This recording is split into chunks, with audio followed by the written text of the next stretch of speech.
Assalamu alaikum wa rahmatullahi wa barakatuh. Surah Kahf is the 18th surah of the Quran. It consists of 110 verses and is named after the story of Ashab Al Kahf, that is, the people of the cave. It includes 4 historical narrations which we can derive amazing lessons from. The first story is the story of the people of cave. This story is about a number of young men who were driven out of their homes because they believed in Allah. They ended up in a cave where Allah made them sleep for many years. That is 309 lunar years, which is 300 solar years. When they woke up, they felt they had slept for a day or half a day. One of them went to the town to get some food, disguising himself, thinking that the people would recognize and harm him, only to find himself amongst a different people. The people of the town were amazed at his appearance of this man and the coins he used. The story shows how Allah protects the righteous who believe in Him no matter how hard the situation is. The key lesson we can draw from the story of Ashab Kahf is that we should always place our faith squarely in Allah. When Muslims are faced with a threat to their religion and lives, they must seek to escape their oppressor and turn to Allah alone for refuge. The second story is the story of owners of the 2 gardens. There were 2 men who were blessed with majestic gardens and lands with a river in between. They were both tremendously well off as they reaped the fruits of their lavish assets. One of them grew boastful, though exhibiting repulsive arrogance. He proudly claimed that he was wealthier and more prosperous than the other, his ego making him delusional and heedless of Allah's favor upon him. He even expressed foolish confidence that these possessions would never leave him, and the day of judgment will not take place. But if it were to occur, Allah will grant him even greater possession. The other man condemned his act of disbelief. Furthermore, he pointed out that the ungrateful owner should have attributed his success to Allah's will and accepted that all power lies with him, as Allah can quickly destroy his coveted possessions. Indeed, that was precisely what happened, as his precious belongings were destroyed, leaving him in a state of despair.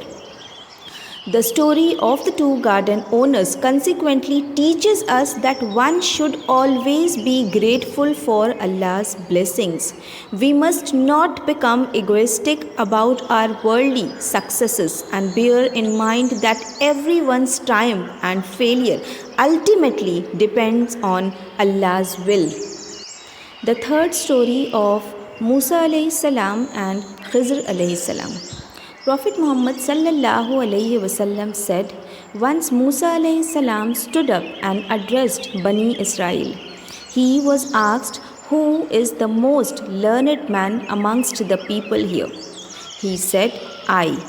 Allah reprimanded him as he did not attribute absolute knowledge to Allah. So Allah said to him, yes, at the junction of the 2 seas there is a slave of mine who is more learned than you. Musa alayhi salam said, O my Lord, how can I meet him? So Allah instructed Musa alayhi salam as to where to find the man who was known as Al-Khizr. Allah had ordered Musa alayhi salam to join Khizr alayhi salam on a journey to gain valuable knowledge he had bestowed on Khizr. Khizr alayhi salam agreed to go with Musa alayhi salam provided he didn't ask any question during their travel. Very soon Khizr alayhi salam made a hole in their boat, prompting a query from Musa alayhi salam. This was the first violation of his promise to remain patient until their journey concluded.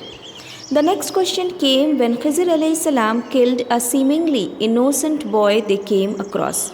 Eventually, they entered a town and requested food but were rejected. Despite that, they repaired a wall that was on the verge of ruin. Musa alayhi salam then questioned his reason for not seeking payment for the core. Khizr alayhi salam then said that was the conclusion of their journey and proceeded to explain his action. The boat's owners were poor and he made a repairable hole in it to protect it from a king who was seizing all useful boats. The slain boy would go on to be a source of grief for his pious parents by sinning and committing acts of disbelief. Hence, Allah intended to replace him with a superior, righteous child. The rebuilt wall was once owned by two orphans, below which their noble father had buried a treasure.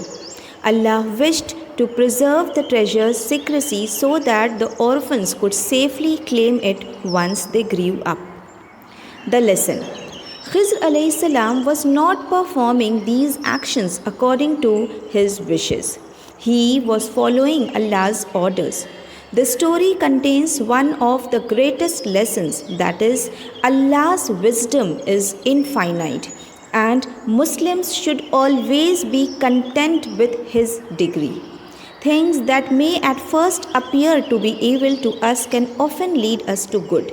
It's just that our intellect is too limited to comprehend the remarkable intricacies of God's degree. We may not always understand why certain things happen, but in good times or bad, we are to place our trust in Allah's plan, for He is the just. The fourth story is the story of Zulkahnan. Zulkahnan was a righteous and just king who travelled the lands from west to east. Allah had endowed Zulkahnan with the power and resources to accomplish monumental tasks. On one particular expedition, he found a group of people whom Allah ordered him to either punish or treat gently.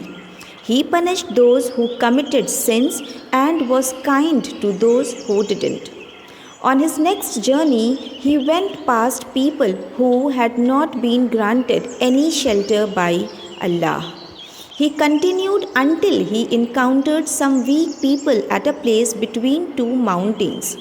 These people struggled to communicate with him but were able to request him to build a wall in exchange for payment. The purpose of this wall was to protect them from the rampaging, destructive Yajuj and Majuj.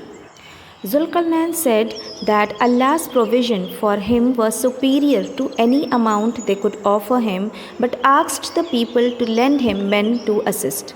They were thus able to close the gap between the mountains using iron and molten copper. This barrier sufficed their aim to repel Yajuj and Majuj, a blessing from Allah. However, Zulkahnan also stated that Allah's promise to flatten it eventually, following with Yajuj and Majuj, will wreak havoc. This will be one of the signs of the last day. Zulkarnain's fair treatment of the first group of people, punishing only the wrongdoers and being kind to the others, is amongst the many lessons we find in Surah Al Kahf. Indeed, all rulers and people in positions of power should similarly exercise justice without any discrimination. We should use our strength to assist and not exploit the weak. Let us all ponder over the lessons in Surah Al Kahf and apply them in our lives, Insha'Allah.